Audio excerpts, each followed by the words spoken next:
મધ્યપ્રદેશથી લગ્ન પતાવી પરત આવતી જાનમાંથી દુલ્હનનું અપહરણ કરાયું।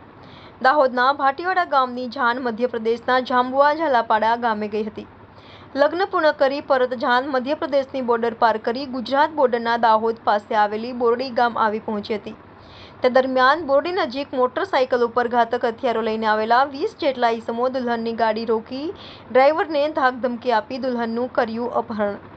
દાહોદ પોલીસને આ ઘટનાની જાણ થતાં એલસીબી સહિતનો પોલીસ ટીમો કાફલાઓ ઘટના સ્થળે પહોંચી આવ્યો હતો। કન્યાનું અપહરણ કરી કયા કારણોસર કરાયું તે દિશામાં પોલીસે તપાસ હાથ ધરી।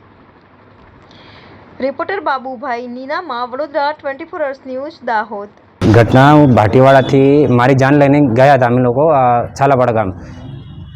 1:30-2 વાગ્યા સુધી અમે ત્યાં પહોંચી ગયા। પછી 7-8 વાગ્યા સુધીમાં ફેરા પાડ્યા। પછી ત્યાંથી આવતા હતા અમે ભાટીવાડા પરત આવવા માટે છાલાપાડાથી 4 રસ્તા નવાગામ 4 રસ્તા પર ચોકડી પર 20-25 ઈસમો હતા। એમની પાસે હથિયારો વગેરે હતા અને અમારી ગાડીને રોકી લીધી કે તમે માણસને મારીને આવ્યા ઠોકીને આવી ગયા એમ કરીને ગાડી રોકી।